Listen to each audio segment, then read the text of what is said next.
Ndabashuje mwese abana b'Imana aho muherereye. Imana ibahereze umugisha, mugire igitondo cyiza, igitondo cy'umugisha, umunsi mwiza, umunsi w'umunezero. Imana yo mu ijuru ibishimire, kandi Imana yo mu ijuru ibahereze icyo umutima wanyu ushaka. Imana yo mu ijuru ibagirire neza. Ijambo muri Yobu igice cya 14 ku murongo wa 7 hari ijambo rivuga ngo erega hariho ibyiringiro yuko igiti iyo gitemwe cyongera gushibuka kandi kikajya kigira amashami y'ibitontome. Rero ijambo ryavuze ngo erega haracyariho ibyiringiro, nubwo ubona bimeze nabi, nta bidashira, n'ibyo nabyo bizashira. Uri kubona ari igihe cyo gutemwa, uri kubona ari igihe cyo gucika intege, kandi Imana yaravuze ngo mu ntege nkeya zacu ngo niho imbaraga z'Imana zigaragarira, niho Imana ikorera. Yobu yageze ahantu yareba Imana imbere ntayibone, yareba hirya, yareba ku ibumoso ntayibone, yareba inyuma ntayibone, ngo ariko ngo yari iri ngo mu kuboko kw'iburyo aho ikorera. Rero nawe ushobora kuba uri kureba ibintu byagucanze, uburwayi bwaje, ibigeragezo byaje, abantu bakuvuyeho, ari ibibazo gusa, uryama ntusinzire, ariko Imana ivuganye nawe muri kino gitondo irakubwira ngo erega ibyiringiro biracyahari. Ibyiringiro byo kugira ngo ubivemo biracyahari, kuko ntago birarangira, kuko uracyahumeka. Imana avuga ngo mu gihe ugihumeka ibyiringiro irabiguhaye, kandi ibyo wabonaga bidashoboka bigiye gushoboka, kuko ariko Imana ivuga. Imana ni Imana ireba ibyo abantu bacamo. Ijambo ryarabivuze muri Zaburi ya 33 avuga ngo Uwiteka ari mu buturo bwe bwera, areba abari mu isi bose, areba mu miryango iyo ari yo yose, akareba ibyo abantu bari gucamo, ngo niwe ubumba imitima y'abantu bakomeretse, y'abantu bananiwe, y'abantu bacitse intege, y'abantu basubiye inyuma, y'abantu badafite ibyiringiro. Niho Uwiteka Imana aza akabumba imitima, akongera iyari ikomeretse akayomora.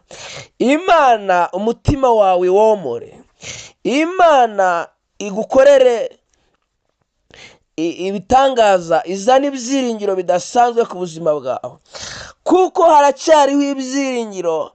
Nubwo ubona ari amarira, nubwo ubona ari amaganya, nubwo ubona ari ibibazo, nubwo ubona ari ubukene, nubwo ubona ari ibigeragezo, ariko Imana irakubwira ngo haracyariho ibyiringiro yuko icyo giti cyatemwe cyongera gushibuka. Hari igihe kigiye kuza imbere yawe ukabona yuko ibyiringiro Imana yakubwiye bigiye gusohora, ukabona yuko Imana wiringiye ari Imana idakorwa n'isoni, ukamenya yuko Imana itanga amasezerano ibasha no kuyasohoza. Izina ry'Imana rihabwa icubahiro. Niyo mpamvu inzira zawe urabona zafunze, urabona nta kwizera guhari, ariko Bibiliya yaravuze ngo umukiranutsi wanjye azabeshwaho no kwizera. Nagira ngo nkubwire ngo kwizera, iri jambo ryongere rireme kwizera mu mutima wawe, ryongere kwizera kwawe, kugira ngo umenye neza yuko Imana imenye neza ibiri kukubaho. Imana izi neza ibiri kuba ku bana bawe, Imana izi neza ibiri kuba mu kazi kawe, Imana izi neza ibiri kuba ku mubiri wawe. Imana izi ibibazo byawe aho abantu batazi, za bindi wita ibanga, Imana irabizi. iri kubona yuko rero hari ibyiringiro yuko igiti iyo cyatemwe cyongera gushibuka kandi kikajya kigira amababi y'ibitontome. Imana ishimwe. Igiti ubundi iyo kikizamuka kiba ari kimwe kikazamuka, ariko iyo cyatemwe, iyo gishibutse gishibukana amashami menshi arenze ayo batemye.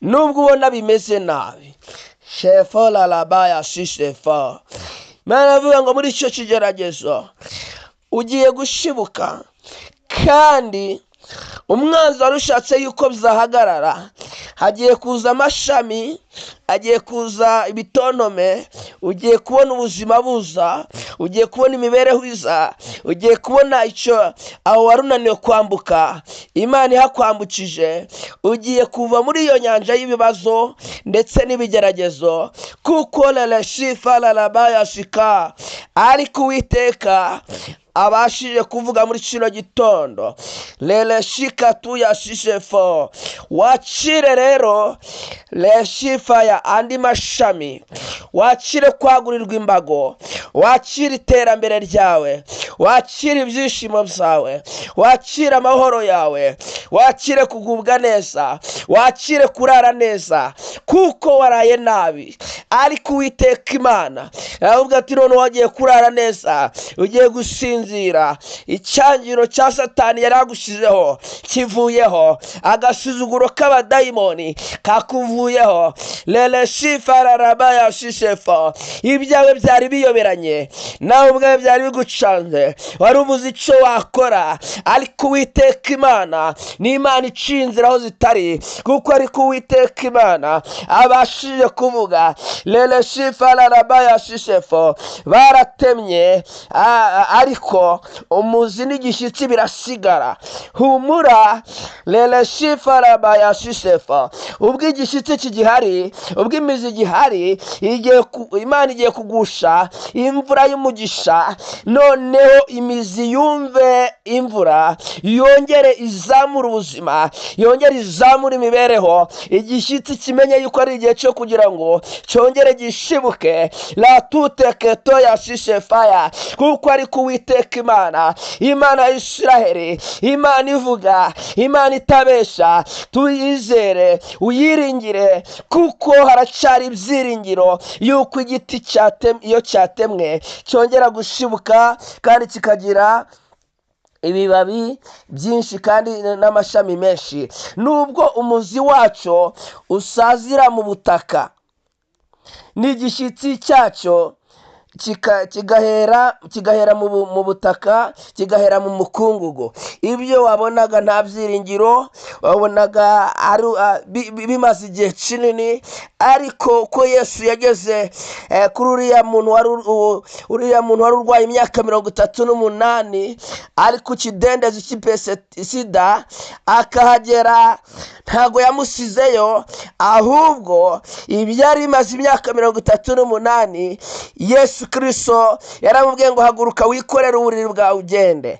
Letuteketo ya shishefo, wari urwaye imyaka 38, ahura na Yesu, ahura n'igitangaza cye, yikorera uburiri bwe ku isabato, yikorera uburiri bwe abantu batabishaka, yikorera uburiri bwe.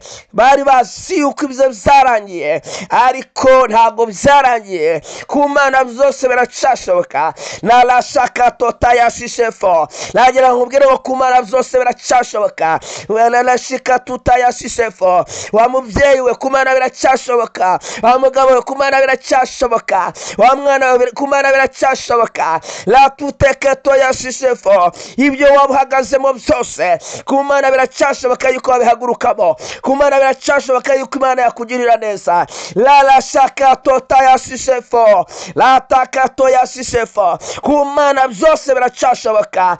La tuteketo yashisefo. Ku bantu bose reba yashisefo. Ku bantu bose byaba byararangiye, ariko ku Mana byose biracashoboka. Lele shikatu yashisefo. Lele shiketo ta yashisefo. Kuko ari kuwiteka Imana abashije kuvugana nawe. Lele shiketo ta yashisefo. Niyo mpamvu rero we wabonaga byarangiye, wabonaga nta byiringiro, wabonaga nta buzima, ariko Imana arashika tutayashisefo. Ni Imana itanga ibyiringiro, ni Imana na nyuma ya seri irakora, kuko ishobora byose. Yabwiye Yobu uti yuko ishobora byose kandi ntakibasha kurogoya imigambi yawe. Yobu rero yarababaye. Yobu rero amatungo amushiraho, amafaranga amushiraho, umubiri umushiraho, inshuti ziramwihakana, ibye byose bibuko nguko. Barangije baramutererana, arangije umubiri uramuhinduka. Ariko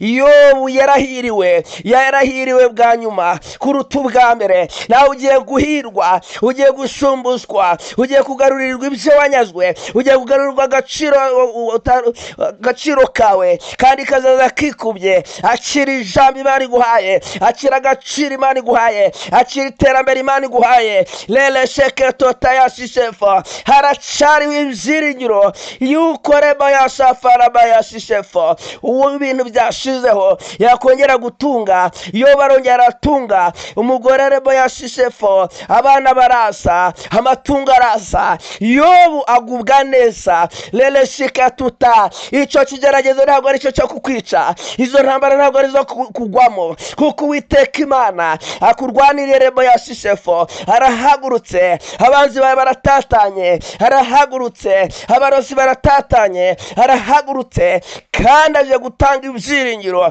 Lele shikatuta yashisefo, kuko ari ku Uwiteka Imana. Lala shakatota avuze. Lele shikatu yashisefo, lala shakatota yashisefo, kuko ari ku Uwiteka Imana avuganye nawe. Jevodebo yashisefo, kuko Uwiteka Imana ari Imana ireba, ni Imana yumva. Jevolebo yashisefo, kandi ni Imana ikora. Ije kukujya imbere rero, ahataringanira haringanize, kandi nuca mu mazi ntabwo uzatembanwa nayo, kandi nuca mu muriro ntabwo uzashya. Iryo ni isezerano yagiranye nawe. Lele sheketota. Kandi reba yashisefo, ni isezerano igiranye nawe muri uyu mwanya, kugira ngo nawe ubwawe Jevodebo yashisefo, Imana izuye ubuzima bwawe, Imana izuye imibereho yawe, Imana irakwiyeretse, Imana iragusuye, Imana iragusuye, kandi urayibonye. Aburahamu yasuwe n'abamarayika, basiga ubuzima buhindutse. Loti asurwa n'abamarayika,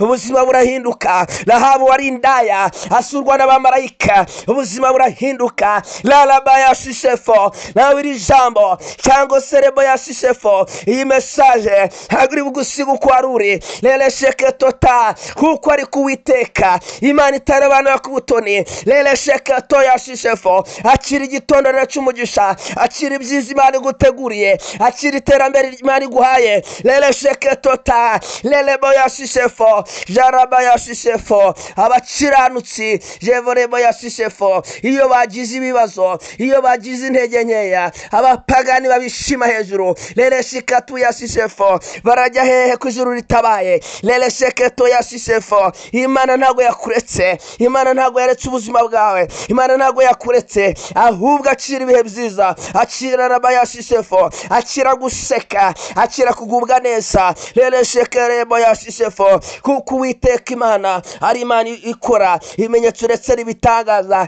kandi amateka agahinduka. Imana yo mu ijuru rebo yashisefo, ijuru ubuzima bwawe, kandi guhereza ibyiringiro, kandi wacira ibyiringiro Imana iguhaye, kuko rebo yashisefo akanwa k'Uwiteka ariko kavuganye nawe, kugira ngo nawe ubwawe wumve wacira imbaraga, kugira ngo nawe ubwawe wumve ibyiringiro bigarutse, kugira ngo nawe ubwawe wumve ko ari Imana ikoze. Wizera ijambo ry'Imana ntakorwa n'isoni. Lele shikaraba yashisefo, haravuze ngo mwegere, niwe buye rizima ryanzwe n'abantu, ariko ku Mana ryabaye ry'igiciro, kandi ryabaye rikomeza imfuruka. Lele shikaraba yashisefo, kandi wizera ijambo ry'Imana ntazakorwa n'isoni, ntazamwara. Lele shikaraba yashisefo, kuko akanwa k'Uwiteka ariko kavuganye nawe. Amen.